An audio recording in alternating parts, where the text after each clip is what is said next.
Mais uma semana cheia de polêmicas e aconteceu muita coisa além dos FIIs. Sim, eu vou explicar se a gente está ou não num credit crunch, ou seja, uma crise de crédito no Brasil. E do lado dos FIIs, teve reintegração de posse em um ativo imobiliário, atualização do caso Gramado Parks. Sim, a gente teve agora, a empresa entrou oficialmente a RJ, eu vou falar sobre o desdobramento desse caso. Teve fundo aí com mais de 46% de inadimplência ou carência nos pagamentos das receitas, e também tivemos algumas boas notícias. Sim, fundo logístico aí atingindo recorde de ocupação, mais de 10 mil metros quadrados locados em um fundo. Então, Herbert Richard, roda a vinheta aí logo e vamos começar esse fifi.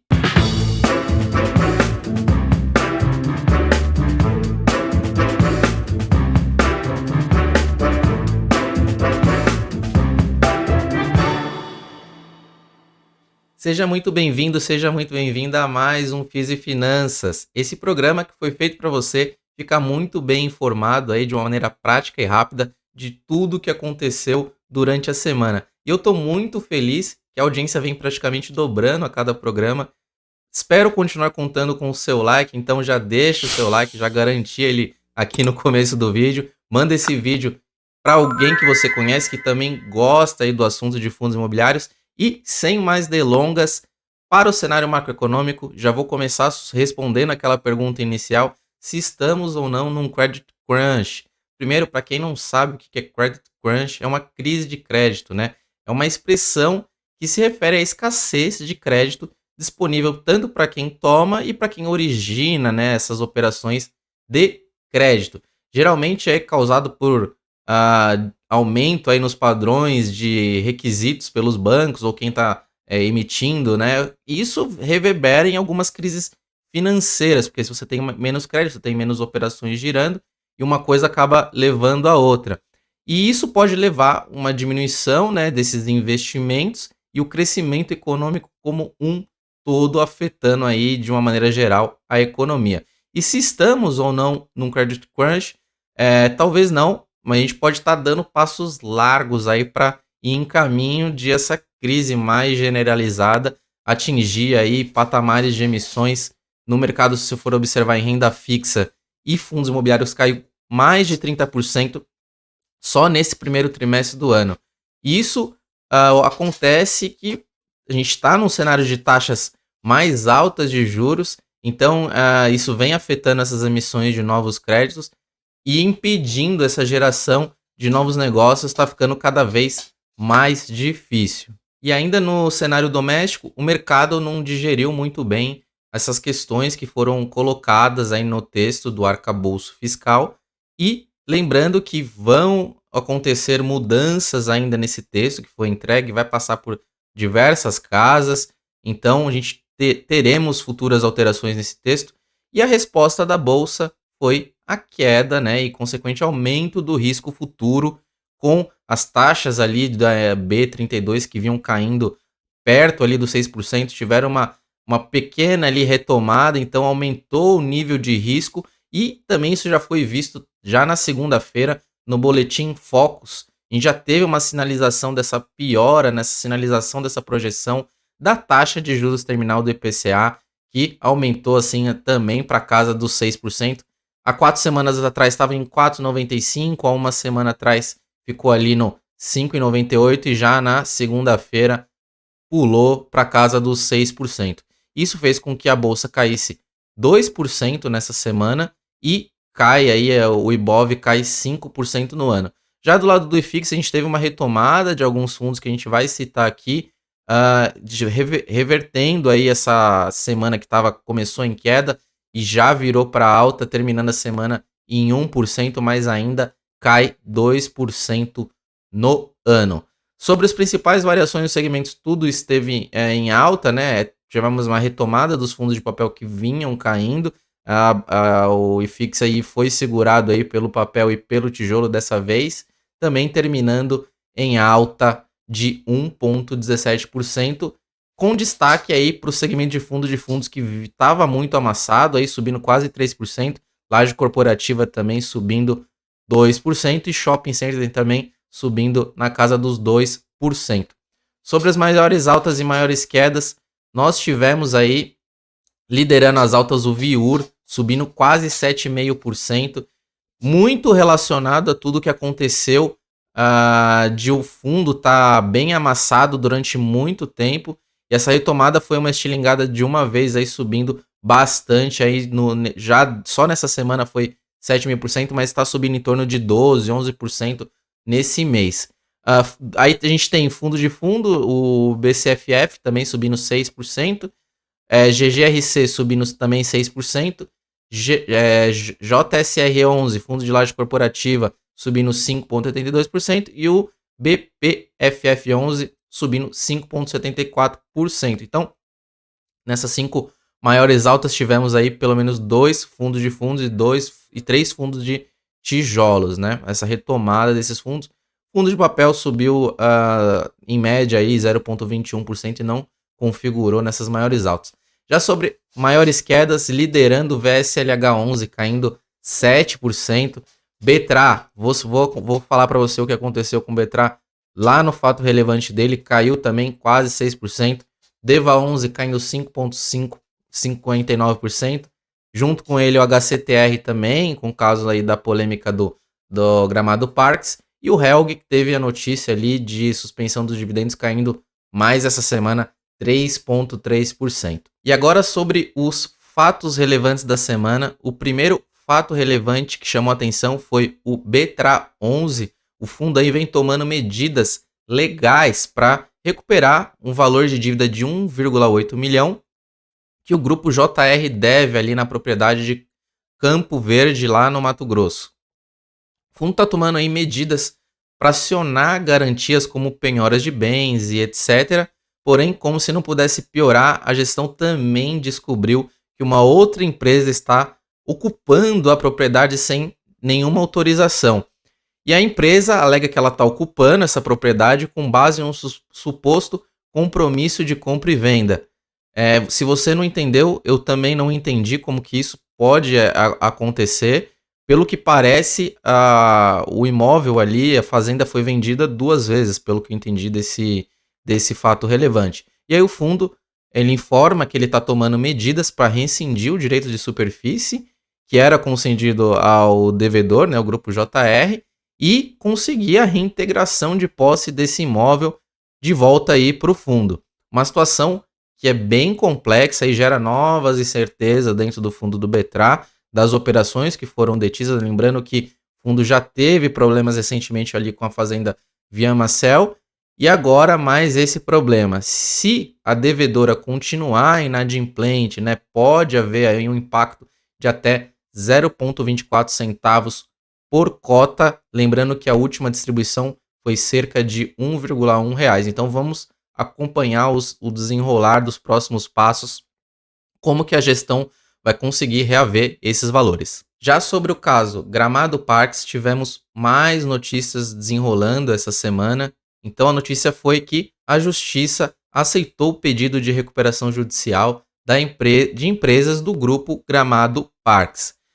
As dívidas são de 3 negócios dessa companhia que estão envolvidos, né, nessa recuperação judicial, que é a GPV, a ArcRio e a BPQ, somando aí um montante de 450, próximo de 450 milhões.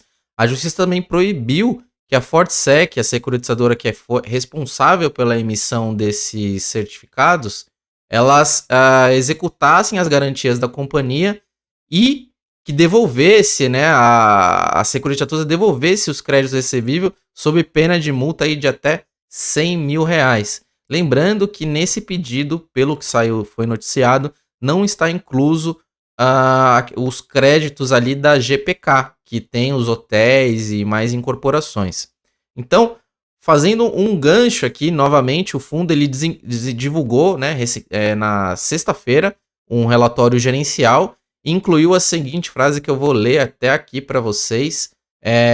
Por envolver maior potencial de rentabilidade no longo prazo e exposição a riscos, é um produto com maior volatilidade e voltado para o perfil arrojado. Então, você que é investidor iniciante, não é um fundo que é para o seu tipo de perfil. Então, se você começou investindo nesse fundo, já está bem claro que esse não é um fundo para você. Perfil arrojado já é para pessoas mais experientes que sabem desses riscos de volatilidade, né? Mas só para efeito de cálculo, o fundo aí tem uma baixa aí de 50% nas cotas, né, nos últimos 12 meses. Para vocês terem uma ideia ali, para voltar na casa dos 100, 105 reais, que era negociado há um ano atrás, seria necessário uma valorização de aproximadamente 100% no valor atual. O fundo ele deixou claro ali que ele foi um dos maiores pagadores desde o início do IPO do fundo, colocou uma tabela lá de que dentre os pares ele pagou ali cerca de quase 70 reais por cota em dividendos, e ele faz essa menção de que é um fundo para pessoas arrojadas e também citando ali que eles foram pego de surpresa ali no dia 22 de março, quando o grupo da GPK Gramado Parques solicitou na justiça a suspensão daqueles pagamentos que ocorreu naquela época, e aí suspendeu a execução das garantias. Dias depois veio a justiça e deferiu ali parcialmente o que aconteceu, um pedido ali de agravo que permitiu a mudança na administração e que foi feito toda aquela mudança, e depois veio um outro pedido, veio a Assembleia novamente para ser apurado e para voltar para a administração antiga. Então, está ocorrendo essa briga judicial no comando da companhia. A gestão aí afirmou que os CRIs eles possuem garantias que são robustas, que é uma empresa gigantesca e que está acompanhando a situação de perto e vai manter os cotistas informados. Sobre os CRIs da UAN, que também foram divulgados em inadimplência, que deram ali algum problema, alguns CRIs que também pertencem a outra companhia que chama UAN, eles colocaram o seguinte, que eu também vou ler aqui as palavras que estão no relatório gerencial, para que a companhia consiga readequar suas estruturas de pessoas, processos de capital ao novo cenário macroeconômico de taxa de juros, menor velocidade de vendas, de um maior nível de distrato, a operação de CRI ligado, a companhia está em processo de waiver, ou seja, concessões para readequação do fluxo de caixa e plano de negócios. Já sobre o outro caso, o circuito de compras, a gestão também informou que que o empreendimento está em fase de maturação, sofre com a pandemia e também vai ter waiver nesse CRI, vão ter concessões. Então, vamos continuar acompanhando. O fundo vem sofrendo bastante no mercado secundário, está apanhando bem. E a ver se essas medidas que o fundo vai tomar vai refletir aí na recuperação de garantias e reaver todo o dinheiro aí que foi dado como crédito. E sobre o DEVA 11, que também tem algumas participações ali do grupo GPK, eles divulgaram em relatório gerencial agora todos os CRIs que estão inadimplentes ou com carência.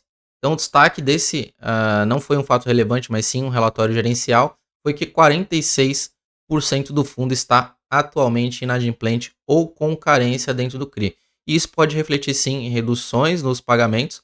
Nós já vimos reduções dos dividendos, né, nesse mês, que foi noticiado o pagamento. Então, vamos acompanhar os próximos desenrolar de quanto que o fundo também vai conseguir recuperar, assim como no HCTR também vamos acompanhar se haverá essa recuperação dos dividendos e consequente aí recuperação também das cotas como foi anunciado. Já sobre o XPLG 11, boas notícias, o fundo celebrou um novo contrato de locação de mais de 10 mil metros quadrados no CIS Log Galeão, localizado em Duque de Caxias, lá no Rio de Janeiro. E essa empresa é uma empresa de saneamento básico, o fundo não falou qual empresa que é, somente o segmento, mas é um prazo de locação de 60 meses. Esse novo contrato vai ocupar o condomínio em aproximadamente 79%, e o fundo cita essa grande evolução em relação ao momento ali da aquisição, que a ocupação desse imóvel está em torno de 26%. Então foi feito um belo trabalho ali de ocupação desse ativo e com isso a vacância do fundo caiu para 4,4%, que é o menor nível de vacância desde junho de 2020. Ele comenta ali que a receita desse contrato acumulado, considerando aí os primeiros 24 meses, é estimada em quase 0,9 centavos por cota, e a partir do 25º mês é estimado em 0,006 centavos por cota. Boa notícia para os cotistas do XPLG e que a gestão vem fazendo um bom trabalho também ali no Rio de Janeiro. E agora vamos falar um pouco dos FIIs mais comentados. Aí a gente tem essa apuração nessa ferramenta dentro do Clube FI que você consegue observar quais que são os fundos que estão sendo mais comentados, seja nas últimas 24 horas ou dos últimos 7 dias. Eu selecionei os últimos 7 dias e o fundo mais comentado dessa semana, com quase 450 comentados, foi o Urca. É um fundo que configura aí entre os 5 primeiros mais comentados quase todas as semanas, né? E esse dessa vez foi o fundo mais comentado, mas não teve nada assim de relevante dentro do fundo para que aconteça esse nível de comentários, a não ser o fundo high yield, de estar com a cota aí amassada também por efeito de respingo do que vem acontecendo nessa crise de crédito. O segundo foi o da Devan e terceiro Hectare, que vocês que acompanham o FIFI já sabem de tudo que está acontecendo, estão também muito bem informados sobre o caso da Gramado. E em quarto lugar, o Betra foi referente ao último fato relevante ali de problemas com relação a uma das fazendas. E em quinto lugar, o VRTA11, também fundo de CRI. Alguns comentários sobre críticas sobre a alocação dos recursos em um outro fundo. Então, na minha visão, um pouco demasiado, o pessoal até passou um pouquinho do ponto ali em termos de críticas, mas vamos continuar observando e novamente 5 fundos de crédito mais comentados nessa semana, quase 1.000 comentários aí dentre esses 5 fundos imobiliários. E sobre destaques de dados de mercado, eu gosto muito de trazer, vou continuar trazendo para você alguns estudos sobre relatórios de terceiros, né, de consultorias, seja da Cushman ou da Sila. E quando não houver nenhum outro relatório, eu vou trazer uma análise minha de algum dado que seja interessante que eu esteja observando de algum movimento de mercado. Nessa semana, esse relatório de Market Beat da Cushman, ele fala sobre o mercado do Rio de Janeiro de escritórios com resultados aí do primeiro trimestre de 2023. Então, nesse trimestre, a gente teve uma absorção líquida positiva de 22 mil metros e 417 metros quadrados e uma queda na taxa de vacância referente a essa demanda que é crescente dentro desse mercado do Rio, que atingiu 27 mil novos metros quadrados locados. O preço com isso, né? Se você tem um aumento na absorção líquida, aumento no metro quadrado total demandado, o preço pedido aumentou também cerca de 1,6% em relação ao trimestre anterior, chegando próximos aos R$ 85 por metro quadrado. E o porquê que isso vem acontecendo? A região ali do centro teve uma forte ocupação, também queda da vacância de 2,25%, e a Zona Sul figura aí com um dos preços maiores pedidos, chegando a valores de quase R$ 200 por metro quadrado. Poxa, no Rio de Janeiro isso é bastante coisa.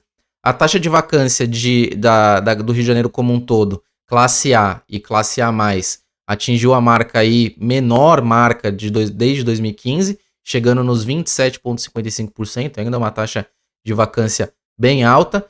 Novamente o centro foi responsável, né, por a maior queda dessa vacância. E a Zona Sul e Hora são regiões com os maiores preços pedidos, seguido aí por Centro, depois Cidade Nova e também Porto Maravilha. Não há a previsão de novos empreendimentos na cidade, ou seja, o que contribui, apesar de você ter avanços aí de formiguinha, de absorção líquida positiva, o fato de você não ter novos empreendimentos, você não ganha mais bolo, né? O bolo ali ele vai diminuindo a partir do momento que os espaços vão sendo ocupados. Se você não tem mais espaços, nova oferta, a vacância consequentemente cai. Então, esse foi o destaque desse relatório. Na próxima semana, eu também pretendo trazer uma análise mais referente a dados da Sila ou também do Clube FI em parceria com a Sila. Primeira dúvida que foi postada no fórum. Sim, temos um fórum exclusivo para o Clube FI. Se você não sabe o caminho do novo fórum, é só clicar lá no menu Fórum, já vai aparecer Clube FI Research. E lá a gente pode interagir, que nem o Thiago PS mandou a dúvida, eu já respondi para ele logo na sequência. Então, se você tem dúvidas, mande direto para mim lá pelo fórum. Eu posso responder tanto lá por escrito como via vídeo, que é no nosso espaço também de vídeo análise. Então, ou respondo por lá imediatamente, ou faço um vídeo se for algum tema mais amplo. Nesse caso aqui, ele fala aqui, ó, tema de dica para live, nova regulamentação para as emissões. Ouvi falar sobre a emissão do RSAT, lembrei que a partir desse ano houve alterações nas instruções, e aí ele fala que não participou, então ele não estava muito por dentro. Aí ele fala para fazer algum material sobre esses tipos de instruções que mudou. Bom, eu já te respondi lá, né, Thiago? A gente pode pensar em produzir algum conteúdo, mas lembrando que no dia a dia do investidor, nada vai mudar praticamente. A instrução 400 e a instrução 476 foram consolidadas, então virou praticamente uma só instrução. E essas mudanças, elas aceleram aí, claro, e facilitam também as novas emissões, né, de novas ofertas, mas essas mudanças são mais para os emissores. E a dinâmica, para quem é investidor, permanece praticamente a mesma, não vai mudar nada. Agora sobre a dúvida do Lucas Alvin. A taxação de importação chinesa vai afetar os FIIs? Porque será que vai ter o mesmo impacto nas varejistas? Parece que o volume não é tanto. Aí ele cita a experiência dele, mas assim, Lucas, não, a gente já teve notícias aí de que o pessoal ficou até bravo no último vídeo que eu comentei sobre esse assunto, mas eu estava me referindo também à tributação de compras aí que havia sido informado e noticiado de compras abaixo de R$ 50. Parece que o Haddad ele voltou atrás e não vai ter mais essa mudança. Então vamos ver se isso se a semana que vem já não vai mudar de novo. Mas o que a gente tem é que isso não vai ter não vai afetar e realmente não terá mudança por enquanto. E a dúvida do Walter Gomes: seria legal no fim do vídeo sugerir uma carteira de FI para iniciantes.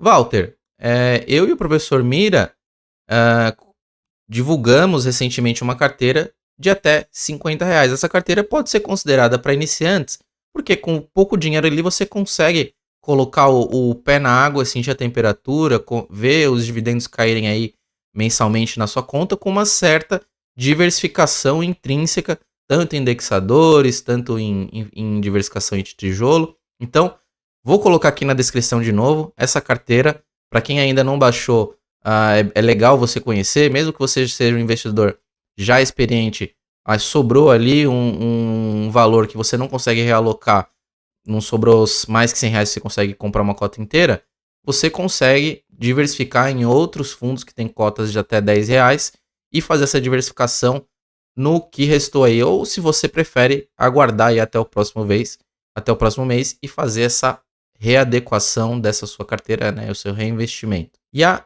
última dúvida do Luan Santos: quais metodologias são usadas para calcular a BL de um imóvel? Pergunta bastante interessante. Luan, existem várias empresas que são especializadas em medição diária. Essa medição ela pode ter diversas variações de métodos, dependendo do que é considerado. Se é área comum, se tem o elevador ou não tem, se é considerado somente área de carpete, se é considerado ou não área técnica, banheiros, então toda essa área útil ou área privativa. Então, existem diversos métodos que podem ser considerados. Os mais utilizados é a área privativa e a área BOMA, que também a BOMA segue regras específicas internacionais para esse tipo de medição, mas a que eu gosto mais é a área privativa e a área mais usada aí dentro dos empreendimentos de lajes, por exemplo. Tem esses diversos problemas em considerar ou não área técnica, considerar área comum, hall de elevador, aí é meio do hall. Se tem um hall de elevador dividido, fica metade para cada um. Então, eu gosto mais da área privativa, que a maioria dos analistas usa em termos de cálculo de metro quadrado, por exemplo. E essas foram as dúvidas. Se você tem dúvida, deixa aqui que eu vou responder no próximo vídeo. Se você quer que eu responda de uma maneira mais rápida, joga lá no fórum do Clube FI, que eu posso responder tanto por texto quanto por vídeo no vídeo análises. Lembrando, chegou até aqui, deixa o seu like para esse vídeo continuar crescendo, esse quadro continuar crescendo, o vídeo alcançar mais pessoas.